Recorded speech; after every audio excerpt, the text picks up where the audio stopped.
Caro, bonjour. Bonjour Célia. Vous êtes le cofondateur d'une entreprise au nom très poétique qui s'appelle Comet Meetings. C'est Alors, exact. qu'est-ce qui se cache derrière ce nom?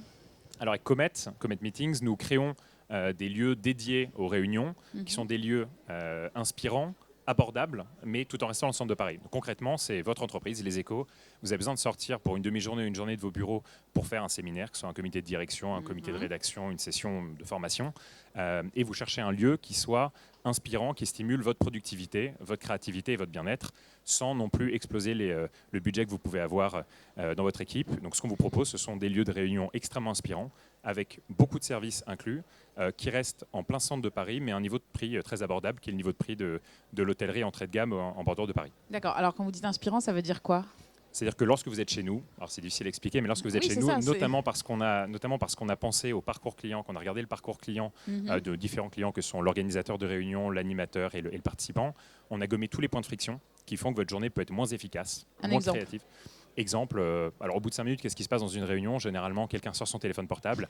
Nous, ce qu'on vous dit, c'est on ne peut pas vous interdire de l'utiliser, mais on a créé un élément de mobilier qui est le garage à smartphone, dans lequel vous laissez votre téléphone. Vous avez un chargeur pour n'importe quel type de smartphone, et voilà, votre téléphone va être bien au chaud en train de charger, tandis que vous serez bien plus concentré sur votre réunion. Ça, c'est l'un des 100. Et vous parliez de service aussi, est-ce qu'on peut donner un exemple? Bien sûr. Alors, lorsque vous venez chez nous, vous êtes en autarcie pendant la journée et on s'occupe de tout. Ce qui signifie que vous rentrez chez nous à 7h30 le matin, vous partez à 19h le soir parce que vous avez fait une journée, sympa, cette journée bien efficace, c'est génial. Vous ne voyez pas le temps passer, mais ce qu'on vous propose, c'est un accompagnement sur tous les besoins que vous pouvez avoir dans la journée. Naturellement, ça commence par, parce qu'on est en France, tout ce qui est restauration, petit déjeuner, un moment vous avez un creux et vous souhaitez aller boire un smoothie bio. Bon, écoutez, naturellement, c'est inclus dans la prestation. Mais plus largement, vous avez un problème avec la techno, vous avez peur de la techno, on vous accompagne là-dessus.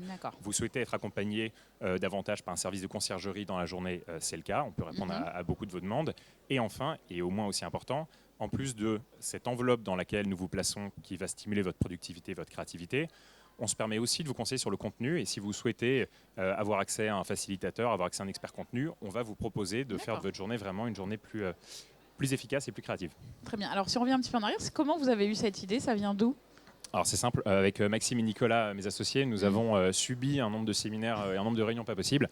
Nous étions en conseil en stratégie et dans le cadre de ces cabinets américains dans lesquels nous placions, nous travaillons. Je vois très bien. Nous avons animé, organisé, vécu beaucoup de séminaires et nous avons réalisé que l'offre, lorsque vous souhaitiez rester dans Paris et avoir des lieux inspirants qui vous permettent vraiment d'être plus efficace, que l'offre en fait était essentiellement une offre de salle de réunion d'hôtel. Donc on parle de salles de réunion d'hôtel qui, qu'elles soient en entrée, milieu ou haut de gamme, sont très souvent en pied d'immeuble, sans lumière naturelle, sans service dédié, et c'est non professionnel. Donc on s'est dit qu'on allait proposer le service client le plus haut de gamme possible, dans une coque, on va dire, à la coworking, pour que vous soyez dans des lieux beaucoup plus inspirants, tout en restant au niveau de prix de l'hôtellerie entrée de gamme en bordure de Paris. D'accord, alors si on parle un peu de chiffres aujourd'hui, ça représente quoi votre entreprise?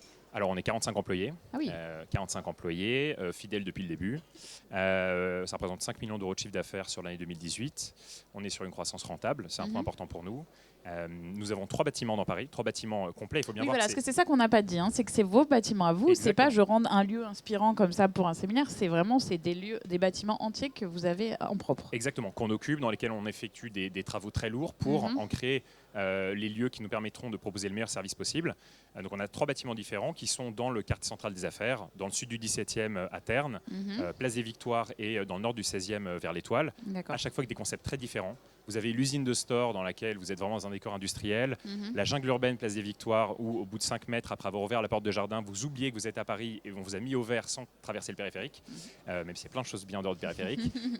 Et dernièrement, le bâtiment qu'on est en train d'ouvrir, qui est dans le nord du 16e et qui est un hôtel particulier très statutaire, mais qu'on a retravaillé de manière extrêmement moderne.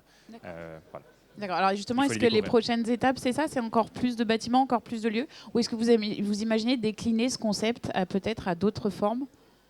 Alors, c'est essentiellement pousser ce modèle que nous avons actuellement et devenir solidifier notre place d'acteur de référence à Paris en ouvrant d'autres bâtiments avec des concepts, restant le même concept avec le même service, mais en faisant vivre des expériences différentes à nos clients. C'est également partir à l'international et nous commençons à regarder l'étranger. Donc c'est avant tout pousser ce modèle et plus largement nous inscrire... À l'international, ça n'existe pas? Ça existe assez peu. Ça existe très peu, notamment en Europe continentale. Donc on a besoin d'aller sauver naturellement les autres capitales. Et naturellement, et c'est également pousser plus largement la réflexion de se demander, on est dans le cadre du Future of Work et se demander aujourd'hui, pour attirer et pour retenir les talents, l'environnement de travail est extrêmement important et stratégique.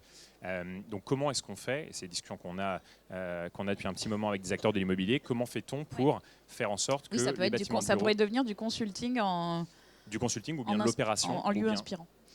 Ça pourrait être ça, même si nos lieux ont beaucoup plus de valeur encore que simplement leur touche déco. Mais c'est se demander comment on fait pour amener davantage de services dans des ensembles immobiliers de bureaux et pour faire en sorte qu'ils soient réellement des lieux où on aime travailler et qu'ils soient efficaces. Très bien. Allez, on termine vite. Vous êtes une toute jeune entreprise, mais s'il y avait une erreur aujourd'hui que vous ne referiez pas, ça serait laquelle ? Alors c'est très dur comme question. Je sais. Je pense que je dirais qu'au tout début, lorsque nous avions peu de budget, nous avons toujours un budget limité, mais prendre des conseils qui n'étaient pas forcément les meilleurs, mais qui étaient les mieux disants d'un point de vue prix, mais pas forcément les mieux disants en termes de qualité, car souvent vous réalisez que vous allez devoir prendre un autre conseil derrière. Oui. Donc aller directement sur le bon conseil. Exactement. Et quitte à le payer. Voilà. Et pas forcément se payer la meilleure qualité, mais ne pas sous-estimer le sujet de la qualité. Très bien, le message est passé. Merci beaucoup. Merci beaucoup.